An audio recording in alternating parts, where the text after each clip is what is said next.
like to ask you about Leo because tonight she passed Maya Moore with her 18th game of the season with a double-digit plus minus, which is the most by a rookie all time. Wow. You were a rookie in this league not too long ago. So how have you seen Leo just come into the WNBA and just make an impact, especially on a team of this caliber so quickly? Um, I mean, yeah, it's amazing. I feel like I always say this when people ask me about Leo. I feel like to me, she's not really a rookie. She's been pro for so long, and now just like her coming in here and using that kind of knowledge and what she did overseas, and she kind of just picked right up. I mean, she's been playing so great over these years. And just seeing her being able to kind of translate that into the W that fast is really, I mean, astonishing, really. And it's really cool to see her jump into that role and really be a difference maker for us. Thanks so much. Jackie? Hi, all. Congrats on the win.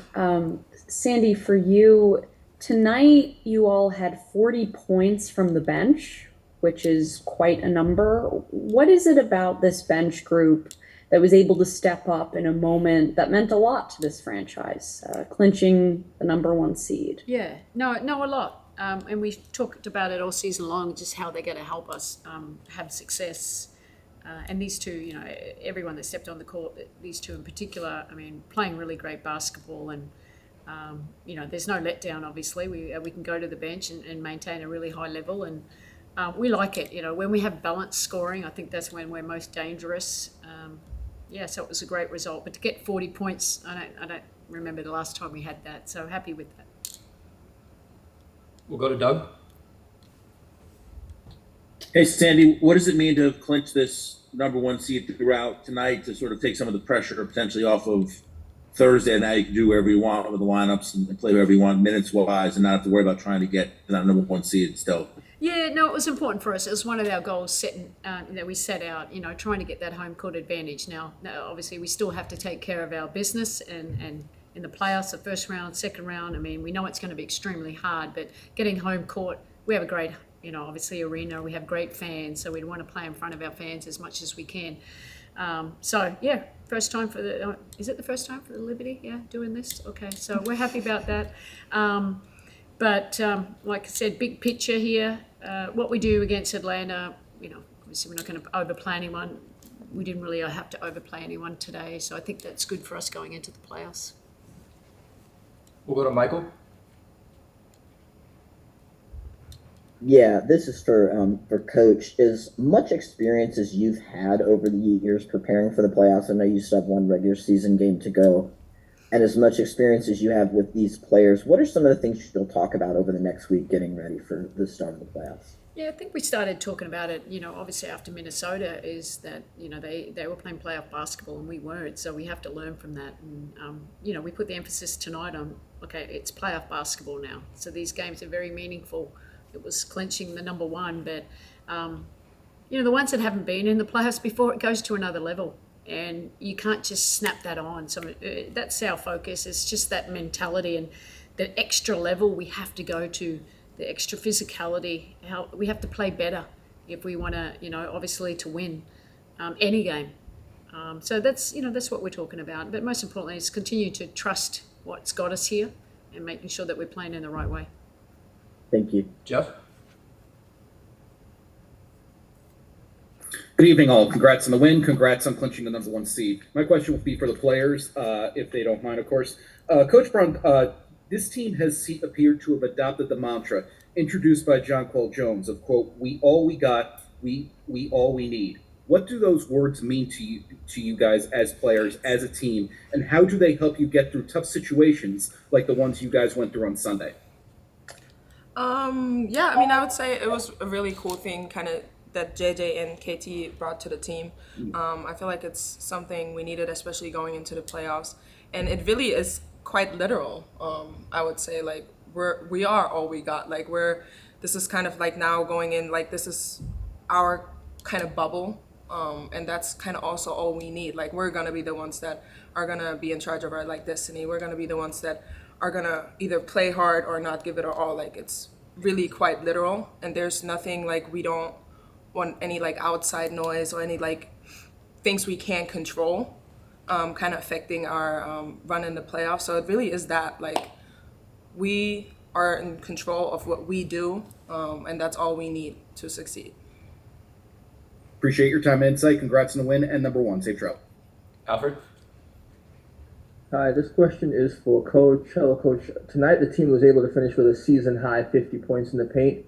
What do you think of just the team's ability to get efficient looks at such a high rate tonight? Yeah, look, I thought we had we talked about dominating the paint, in our pre-game. They got some of their post players out, so we thought that's an area that we could, establish JJ and then Nyara with not just in post ups, but also screening and rolling and finding the open man.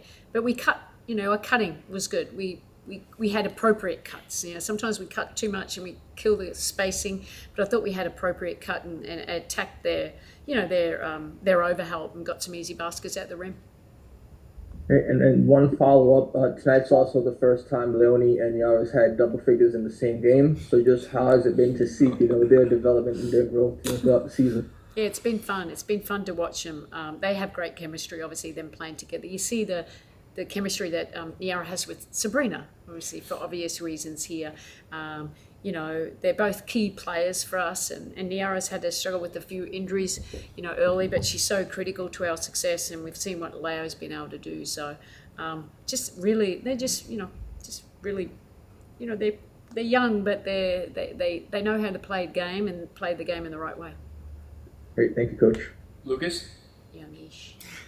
Hey, my question is just for Leo. Like, when you think back to the start of this season and how comfortable you become in this offense, exemplified by a few plays tonight, I mean, your kind of thoughts on that? Is it a sense of relief? I'm assuming you expected this growth. I guess just kind of your thoughts there. Yeah, I mean, honestly, it's just getting to know my teammates a bit better. I've been watching all of them over the last years, but actually being on the court with them is a bit different, and how they think and what reads they make and what the defense gives us, right? And I think if we all read the game well, good things happen, and that's kind of, that helps a lot. Mm-hmm. Thanks. Brian? Hi, everybody. This one's for Sandy. You guys only had 2 turnovers after halftime. What do you think you guys were able to figure out and correct against Washington's defense as the game progressed? Yeah, look, we got some illegal screens, so it's just been a little bit more disciplined there. And then, when they're blowing up stuff, it's just making reads. And it's sometimes not just about the passer. Like we run at one speed, and I know when Leo obviously passed it to Stewie could have did a bit of stop and start. So it's just a little more detail-oriented and, simple passes, especially teams. It's going to get way more aggressive. We're getting into the playoffs, and taking, valuing the possession is critical for us. Thanks, Sandy. Russell? Hi, everybody. Congrats on the win. Sandy, it seemed like in that first quarter you guys came out really aggressive, kind of pushed the tempo, scored a little bit in transition, played aggressive defense against a Mystics team that is turnover prone. Just wondering how much of that was intentional and how much of that had to do with maybe what you didn't see from the team on Sunday. Yeah, a bit of both. Getting back to it, it's like play to our identity. Be pissed off with how we played in that last game. I know I was. It was not very happy. It was a terrible game, and Minnesota's a great team, but we have to come in. We haven't done anything yet, and just reminding them that the playoffs go to another level. So we're capable. We put our mind to it. We're capable of playing really aggressive defense, and obviously our pace. I think that's something that we're trying to preach these last few games is getting out and run. But it starts with our defense. We can get stops that allows us to get out and get some easy baskets in transition. Thank you. Jackie? Hi again, Sandy. With award season coming, I just was wondering if you could lay out for us the case that Leo has for not just to be on the all-rookie team, but to be 6th player of the year. Oh, well, I think it's a no-brainer. I think, we've won 22 games, and Leo's played such a big role for us. We don't win all these games without her impact. Yes, she started some of the games. She was able to step in. She's so versatile and does whatever the team needs. And it's great to see her grow around the team. So yeah, all rookie. That's a no-brainer. And sixth person of the year. I think should be a no-brainer as well. I mean, we talked about like just her plus minus every game. It's not always about scoring, but just how she impacts the game at both ends of the floor.